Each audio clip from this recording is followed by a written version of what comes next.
SpongeBob SquarePants is that one character who seems to be happy no matter what goes wrong. It might seem childish, but what if he's onto something we've all missed? No matter how chaotic or unfair life gets, he somehow finds a way to smile. In this video, we're going to break down what SpongeBob can teach us about happiness, and why his simple approach might be exactly what we need when life gets tough. SpongeBob SquarePants is a cartoon character who stays happy no matter what bad things happen to him. His simple approach to life shows us real lessons about finding joy, even when everything goes wrong. That sounds too good to be true, right? Especially when most of us feel like we're dragging through the day. Bills to pay, jobs to stress about, people to deal with, and then there's this yellow sponge running around like life is always exciting. It feels unrealistic, but maybe that's the point.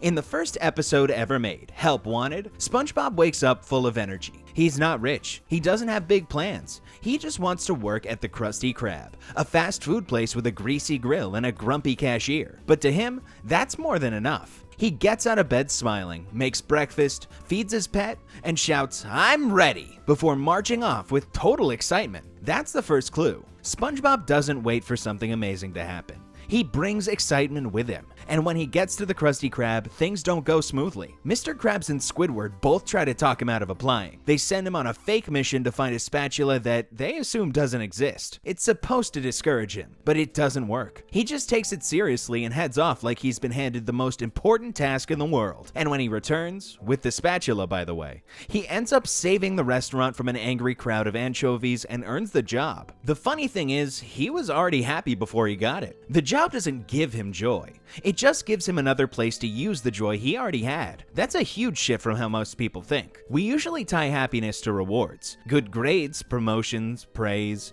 but SpongeBob flips the whole idea. He doesn't get excited because he succeeded. He succeeds because he stayed excited. It happens again in Tea at the Tree Dome, when he meets Sandy for the first time. She's friendly and interesting, and when she invites him over to her dome, he agrees right away. But there's a problem. Her home is filled with air, and SpongeBob, being a sea creature, can't breathe it. Instead of speaking up or making it awkward, he plays it off. He wants to make a new friend, and he's willing to deal with the discomfort if it means spending time with someone who matters. So he stays inside, gasping quietly, slowly drying out, pretending everything's fine. It's silly on the surface, but underneath, it's kind of beautiful. He doesn't complain or make it about him. He's just trying to be kind. And when he finally whispers, "I need it," referring to water, Sandy realizes what's happening and saves him just in time. He immediately gets back up and doesn't hold it against her. Again, SpongeBob shows something most people miss. Real happiness is about how far you'll go to stay kind. He just genuinely enjoys connecting with others, even when it's awkward or painful. That kind of joy is rare, because most of us only feel good when things are going our way. SpongeBob doesn't work like that. He feels joy even when people laugh at him, even when his body is cracking from dryness, even when he's ignored or underestimated. He's just made a choice to lead with positivity instead of fear. Now think about Squidward. In both of these episodes, he acts like SpongeBob's happiness is annoying. He rolls his eyes, makes snarky comments, tries to stay above it all. But if you look closely, his anger isn't really about SpongeBob doing anything wrong. It's more about what SpongeBob represents. Because if someone like SpongeBob can be happy doing something simple, then what's Squidward's excuse? That's the uncomfortable part. It's easier to think that happiness comes from being smarter, richer, or more respected. It's harder to accept that it might just come from being present and open and optimistic. SpongeBob doesn't need a fancy life. He just needs a reason to care, and he finds those everywhere. There's also something subtle going on in these moments. SpongeBob gets hurt. He feels left out. He struggles, just like anyone else.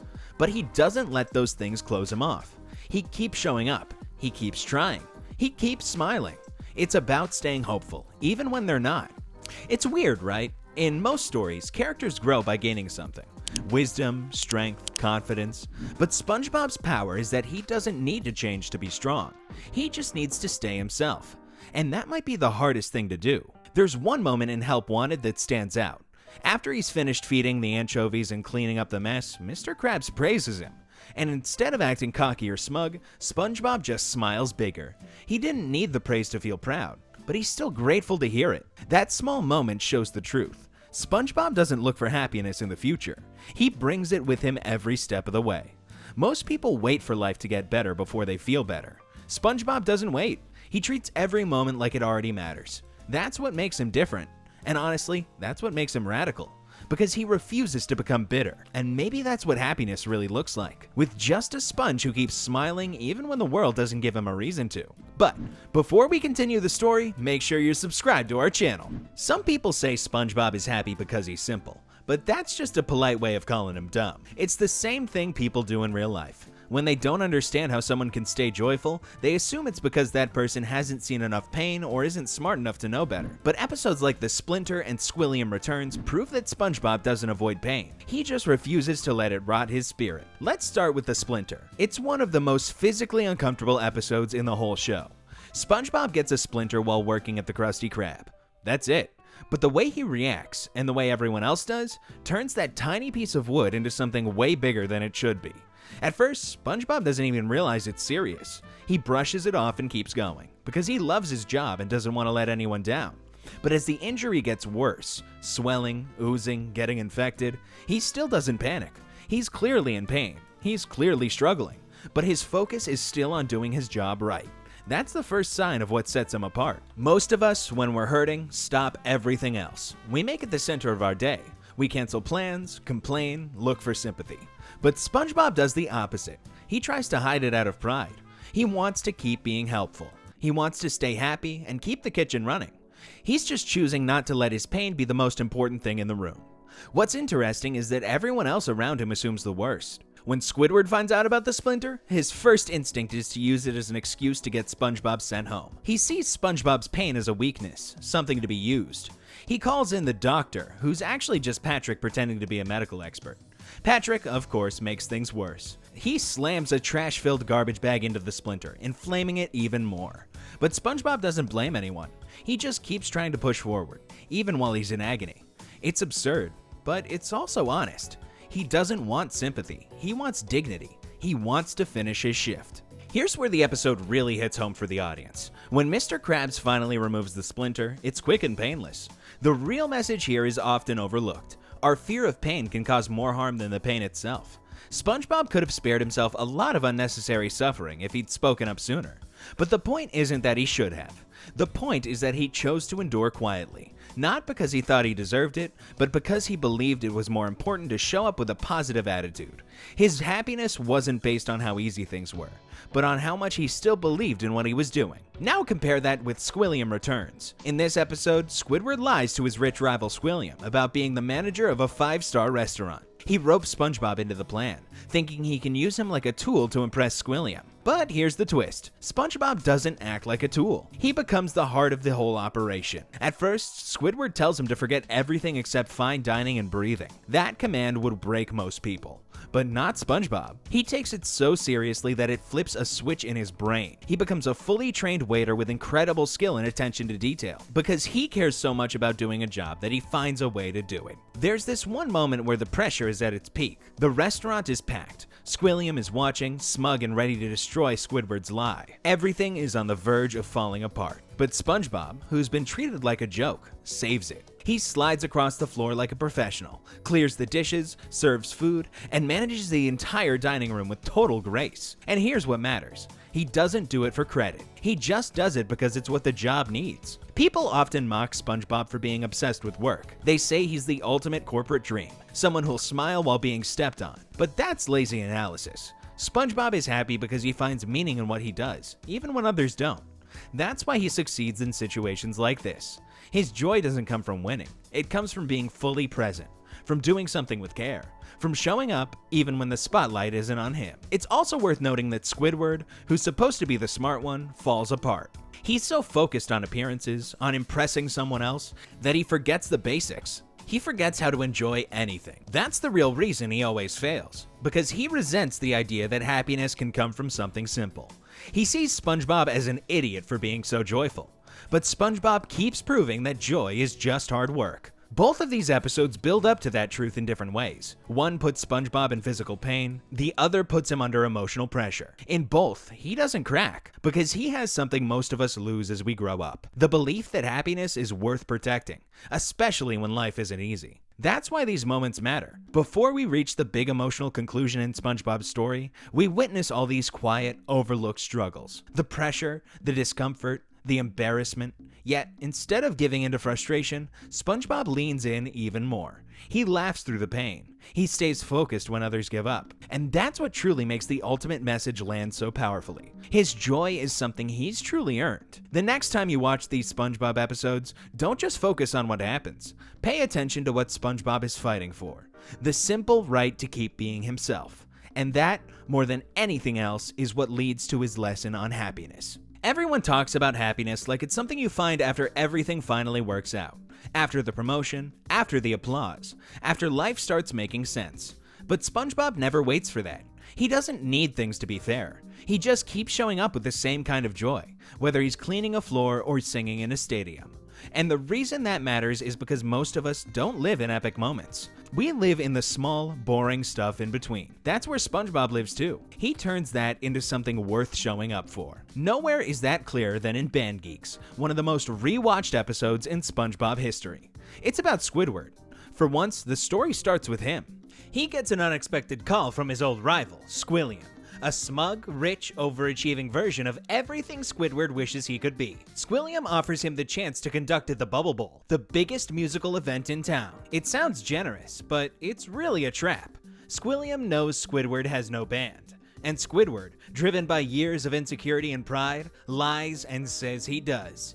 What follows is Squidward trying to turn a random group of townspeople into a working marching band in just a few days. It goes badly. Rehearsals are a mess, people fight, instruments break, nobody listens. Every time they meet, things get worse.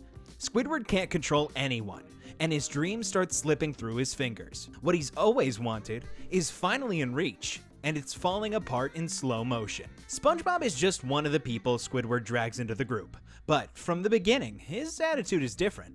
While everyone else yells and blames and threatens to quit, SpongeBob just keeps trying. He doesn't act like things are fine. He just shows up anyway. He doesn't treat the experience like a joke or a waste of time. He treats it like something that could become meaningful, even if no one else believes that yet. Eventually, the entire group gives up. After another failed practice turns into a brawl, Squidward finally breaks. His voice shakes as he tells everyone to forget it. He's humiliated. And this is the moment that could have ended everything. But instead, SpongeBob steps forward and says something simple. Let's do this for Squidward. He deserves to have something go right. That's it. That's the turning point. With just someone deciding to care when everyone else was ready to walk away. Then they practice in secret. We never see how. The episode skips over the training montage we expect, because this episode is about why they worked at all. On the day of the Bubble Bowl, Squidward shows up expecting to fail. That fear is all over his face. The band takes the field, the crowd waits, and Squidward's hands shake. He lifts the baton.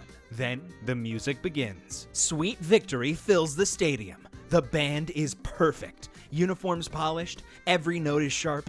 SpongeBob steps forward as lead vocalist and delivers a performance that shocks everyone. His voice is strong, confident, and completely unexpected. But what's even more powerful is what he doesn't do. He doesn't celebrate. He doesn't rub it in. He lets Squidward have the moment. And Squidward, for once, feels like he's flying. That final image of Squidward rising above the stadium with his arms spread wide is such a powerful moment. It's like all the hard work paid off, and for once, someone believed in him enough to make it happen. This episode is often remembered for its ending, but what really matters is how we got there. SpongeBob was the hero because he cared when no one else did. He didn't need the spotlight. He just wanted the performance to go right, and he gave everything he had to make it happen, even if no one noticed. That kind of joy doesn't come from being praised. It comes from helping something succeed that wasn't supposed to. SpongeBob's happiness grows in the background, in the quiet parts, in the effort no one sees. Now shift gears completely. From stadium lights to fluorescent bulbs, the Krusty Krab training video doesn't look like an emotional episode. It's a parody, a fake orientation video for new employees, with dramatic narration and cheesy music. But inside all that silliness is a deeper look at the kind of person SpongeBob really is, and why he finds joy in places most people avoid. The training video treats the Krusty Krab like a big deal. It explains the history, the rules, the customer service policies. It uses acronyms and charts. It even gives Squidward a section, showing what not to do. He's slouching, bored, rude to customers. It's exaggerated, but not that far from how most people at work feel. Then there's SpongeBob, wearing his hat like a crown, cleaning the floor like it matters, treating each customer like they're special. The narrator doesn't even need to say much. You see the difference instantly. SpongeBob looks proud to be there. Squidward looks trapped. And here's what's important. SpongeBob isn't acting like that because he's clueless. He knows what the job is. He knows how others see it. But he doesn't care. He just wants to do the work well. The narrator builds toward the ultimate mystery, the secret Krabby Patty formula. He teases it, drags it out, adds suspense. Right as he's about to reveal it, the video cuts to black. That moment is funny, but we've already seen what really holds it together. It's the guy behind the grill, the one who shows up early, works clean, and does it all with actual joy. SpongeBob is the thing holding the Krusty Krab together. This confuses people. Some say SpongeBob is brainwashed, that he's the perfect worker because he doesn't ask for more. But that misses the point. He's loyal to the values he brings with him. Care, effort, consistency. That's why he stays cheerful. He's choosing to treat it like it matters, and because of that, it does. In most jobs, people wait for meaning to show up. SpongeBob brings it. It's steady, and that steadiness, over time, becomes powerful. Even Squidward notices, in his own way. He rolls his eyes, makes sarcastic comments, and avoids responsibility. But deep down, he knows SpongeBob is good at what he does. He just can't understand why someone would care so much. And that's the real tension in both episodes. SpongeBob keeps showing people that joy is a decision. It lives in the way you approach the moment you're in, even if that moment is boring or uncomfortable or hard. You see this clearly when SpongeBob trains under pressure in Band Geeks, or when he wipes down tables with enthusiasm in the training video. The tasks don't matter. The energy he brings to them does. This is about being present. SpongeBob is just doing the best with what's in front of him. And he does it without needing to be thanked or noticed. That kind of quiet joy is rare. And in a way, it's dangerous, because it challenges how most people think happiness works. It doesn't come from finally making it. It comes from refusing to hold back while you're still on the way. That's why these episodes matter. They take a fast food job and a chaotic marching band and turn them into proof that joy is a practice, one you show up for, especially on bad days. SpongeBob teaches that lesson without ever saying it out loud. He just lives it, again and again. And maybe that's what real happiness looks like. Just a choice to give your best, even when no one expects it, and to keep showing up anyway. Just a quick reminder to subscribe to our channel. Now, let's get back to the video. So, what happens after the big moment? After SpongeBob wins the crowd, commands the marching band, and proves he's more than the world thinks, what happens when the noise dies down? He goes back to work, back to jellyfishing, back to his little house and his alarm clock and his square pants. But something's different now. We've seen what he can do. He's shown us how far joy, effort, and ridiculous optimism can take someone. And yet, he's still tested. The episodes that follow show something a lot of people miss about happiness. It's about more than just one perfect moment or a great performance. It's what happens when things fall apart, how someone handles it when the plan falls through, when everything feels upside down. Let's start with rock bottom. SpongeBob and Patrick go to Glove World, a goofy little theme park for glove-themed fun. They're laughing, riding rides, being their usual selves. But on the way home, they board the wrong bus. It doesn't just take them to the wrong stop. It takes them down, deep into the ocean, to rock bottom. The name alone tells you everything you need to know. It's dark. It's weird. Everyone speaks in a strange accent. Nothing makes sense. It's the kind of place where everything you know stops working. And for once, SpongeBob can't smile his way out of it. He loses Patrick, misses the bus, fails to get help. His flashlight dies. The line for the ticket booth never ends. And when he finally gets to the front, the bus drives off without him. He stands there in silence as the lights shut off and the station goes cold. It's one of the only moments in the show where SpongeBob looks truly afraid. What matters is what he does with that fear. He gives himself a pep talk. It's small, quiet, but he does it anyway. He tells himself to stay calm. He tries. He fails. He tries again. When a strange raspberry noise echoes down the hallway, he runs, but he doesn't run blindly. He stops. He looks. He yells back. He tries to face it. And then something strange happens. The creature chasing him is a helpful anglerfish who finds his glove balloon. SpongeBob vents. The creature listens. And instead of walking away or giving up, the creature ties the balloon to SpongeBob's wrist and helps him fly home. It's absurd. It's surreal. But it's also deeply kind. SpongeBob doesn't claw his way out. He doesn't conquer the darkness. He gets through it because someone meets his kindness with kindness. Rock Bottom shows that even the happiest people hit a wall. Even the brightest optimism can get lost in the dark. But when that happens, SpongeBob doesn't lash out or sink into despair. He tries to understand. He waits in line. He tells himself it's going to be okay. And in the end, it is. Then comes SpongeBob's last stand. Jellyfish Fields, a place SpongeBob has always loved, is about to be destroyed to make way for a highway. Even Mr. Krabs signs off on the project. SpongeBob, who's usually seen as naive or silly, becomes the one thing trying to protect something important, because he believes it matters. He sings, he protests, he hands out flyers. People laugh at him. They throw the flyers back in his face. They tell him the highway is what everyone wants. It's brutal, but SpongeBob doesn't stop. He stays on message. He doesn't get bitter. He doesn't become self-righteous. He keeps marching. This moment matters because it flips the script. People often mistake happiness for ignorance. They think if someone's smiling, they must not be paying attention. But here, SpongeBob sees everything clearly. He knows what he's up against. He just refuses to let that change who he is. There's a quiet heartbreak in watching someone stay kind while the world shrugs. A protest that gets ignored. A tambourine smashed, a jellyfish field on the chopping block. But SpongeBob keeps going because he thinks it's the right thing to do, even when the odds are low, even when people laugh. So what does all this say about happiness? It's a practice. In Rock Bottom, SpongeBob practices hope. In SpongeBob's Last Stand, he practices courage. In both, he holds on to his joy. He chooses to believe that small actions still matter, that kindness still matters, that jellyfish still matter. And that's what makes it powerful. Because happiness is sometimes about refusing to let the worst parts of life turn you cold. SpongeBob doesn't deny pain. He walks through it. He feels it. And somehow, he still comes out smiling. SpongeBob was back on his feet, walking through the darkness, passing out flyers, or floating home on a balloon. So maybe happiness isn't about everything going right. Maybe it's about staying yourself when everything goes wrong. Happiness is easy to understand when things go your way, but that's not what makes it interesting. The real question is, what does happiness look like when plans fall apart, people ignore you, or everything turns ridiculous? SpongeBob gives us an answer just by being SpongeBob, over and over again. In the camping episode, SpongeBob and Patrick decide to camp in SpongeBob's yard. That's it. They set up a tent just a few feet away from his door, and treat it like a full-on wilderness trip. They make marshmallows, sing songs, and play games like it actually matters. Squidward watches them and can't take it. He makes fun of the whole thing, then sets up his own camp nearby, just to prove he's better at it. And then comes the sea bear. SpongeBob and Patrick have this list of things you're not supposed to do if you don't want to attract a sea bear. Waving flashlights around, wearing sombreros in a goofy fashion, things like that. Squidward does every single one of them. He doesn't believe in sea bears, until he's getting body slammed by one. What's funny is how SpongeBob responds. He stays calm. Every time Squidward gets hurt, he repeats the same advice. Draw a circle, stay inside it. He just wants Squidward to stop getting trampled. He's patient, even when he's being ignored. And when it finally works, SpongeBob doesn't say, "I told you so."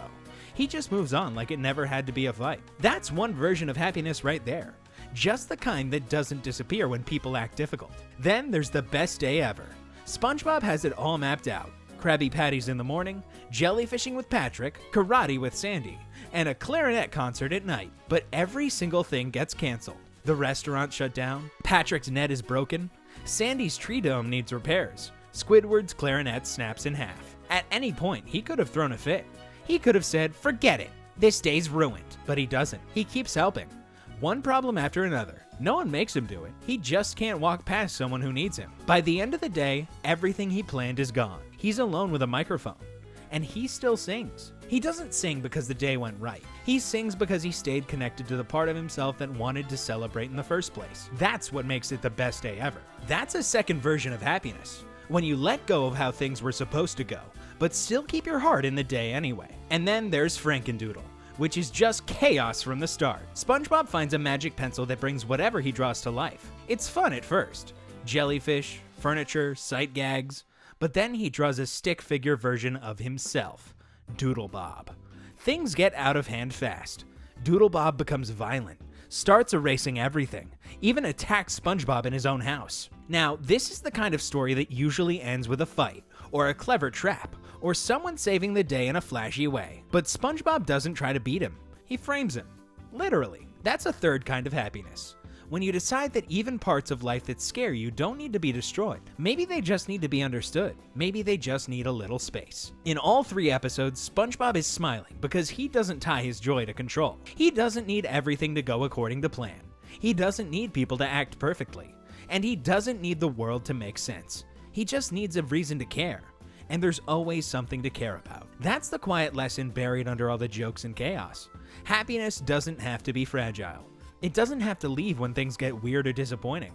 It can hold steady if you let it come from how you move through the world, not just what you get out of it. SpongeBob is a role model because he doesn't give up on the parts of life that make it worth living, even when no one else sees the point, even when the tent is 5 feet from home, even when your best day ever turns into a disaster, even when your own drawing tries to erase you. And maybe that's what keeps people watching, because he makes it easier to believe that, even when things go wrong, you don't have to lose your joy. You can keep it close, you can build a circle around it and stay inside. And sometimes, that's enough. SpongeBob makes it look simple, because he treats every moment like it matters.